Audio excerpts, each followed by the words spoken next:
তা যদি বলিস বাবা, তাহলে এর মধ্যে আমি একদিন ওই বুড়ো শিবের থানে হতেও দিয়েছি। গোপেশ্বর বাবা? গোপেশ্বর শিব, ওই গোসাইদের ঠাকুর। শুক্লাল গোসাই ঠাকুরের হাত ধরে আমরা প্রথম দেড়ে গ্রাম থেকে এখানে এসেছিল তাদের শিব মন্দির। তা দৈব রোগ যদি কিছু হয় বাবা, তাহলে তো তার বিধান সেই ঠাকুর দিতেন।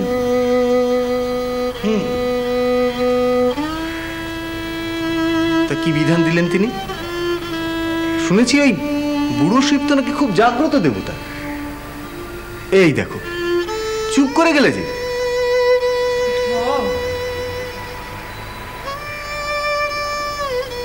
তাই তো ঢং। জানতে চাইছে খোলসা করে বলো না, ঠাকুর দেবতার সঙ্গে মান অভিমান করে লাভ আছে? বলোই না, গোপেশ্বর বাবা কি বিধান দিলেন? মনে হলো বললেন কি? মুকুন্দপুর যেতে। মুকুন্দপুর? তা সেখানে কি? মুকুন্দপুরের শিবের মন্দিরে। ওই সেখানকার শিব মন্দিরে? তা যাও। যাব, যেতে তো হবেই বাবা। ও বউ, যা ওকে তেল গামছা দে মা, পুকুরে একটা ডুব দিয়ে আসুক, আর ওর জন্য চাল নিস। হ্যাঁ তাই দাও। হ্যাঁ গো মামি, এবার আমার ওই ছোট ভাইটিকে আনো। তার মুখ না দেখে ঘরে ঢুকি কি করে? এসে যাবে, তর সইছে না জানো। হ্যাঁ গো দিদা, দিদা গো, তোমার তো এখন ভরা সংসার গো।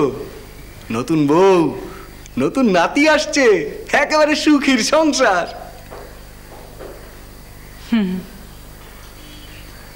তাই তো, সুখের পিঠে পিঠ দিয়ে বসে আছি রে।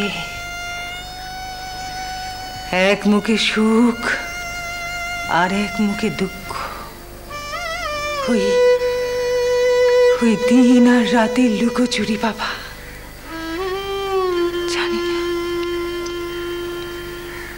জানি না আমার রঘুবীরের কি ইচ্ছে।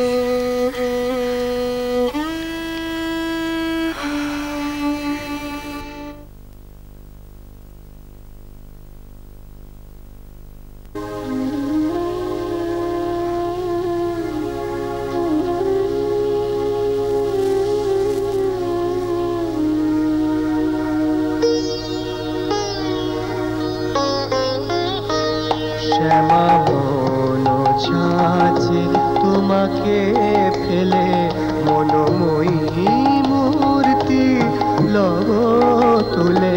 শ্যামা মন ছাঁচে তোমাকে ফেলে, মনোময়ী মূর্তি লব তুলে।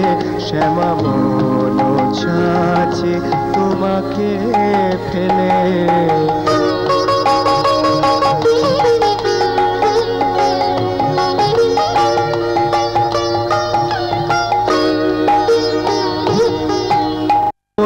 যে আমার খাদে ভরা তোমার ভাবে, কই মা গলে ভাবরূপিণী হও তারিণী, গলে আমার ভাবনলে দেখিব রূপ তোমার স্বরূপ।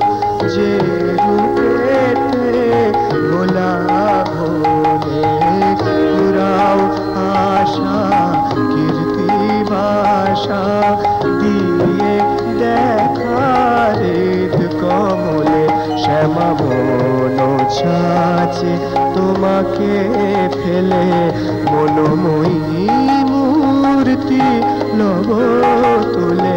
শ্যামা বন ছাঁচে তোমাকে ফেলে।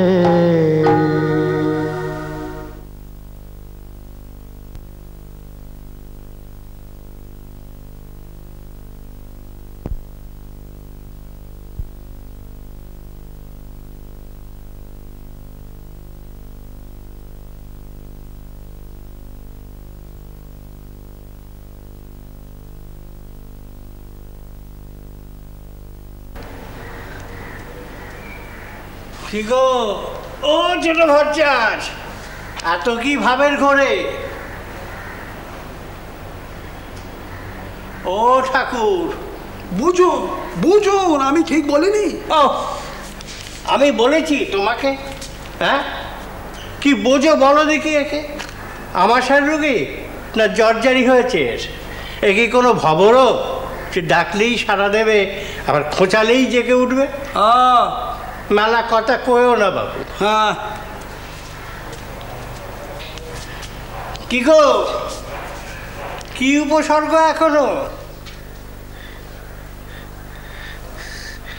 কবরেজ মশাই কখন এলেন? কখন এসে তোমার গান শুনছি ঠায়। আমি দেখিনি গো, আমি দেখিনি। তুমি আমাকে কি দেখবে গো? আমি কি তোমার চোখে পড়ার যোগ্যী? আমি জানি তোমার দু চোখ জুড়ে এখন ভুবন মোহিনী মা। হলো, এবার আবার আপনি তাল তুলছেন। কি গো, আমার ওষুধপত্রগুলো ঠিকমতো খাচ্ছ তো? আমি তো তোমাকে স্বর্ণ পটপট খেতে বলেছিল। হ্যাঁ হ্যাঁ, সেসব বন্দোবস্তের কোনো অসুবিধে নেই।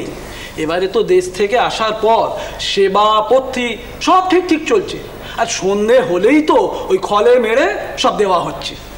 জল? হ্যাঁ, না না, সে কি, জল খাওয়া তোমার বারণ।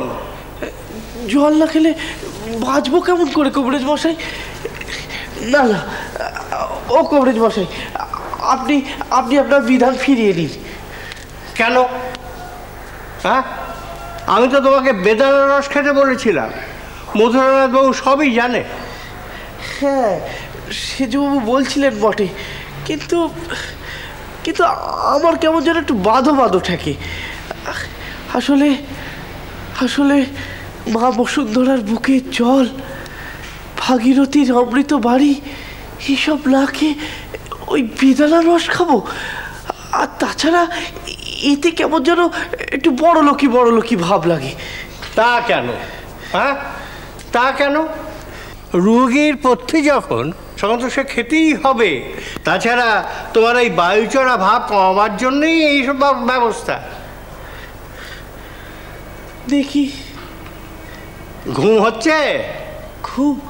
না না, একদম না, একদম না। দু চোখের পাতা জোর লাগাতে পারি না মোটে। আমার কথা না শুনলে ভোগ তো লেগেই থাকবে। কি গো, ও বিপ্র দাদা, শুনছো কবরেজ মশাই কি বলছেন? এখন থেকে আমি আর জল খাবো না, বেদানার রস, দুধ এসব খাবো। আরে তোমরা হচ্ছ কি সব পাতি হাঁস, আর আমি হলুম গিয়ে রাজহাঁস।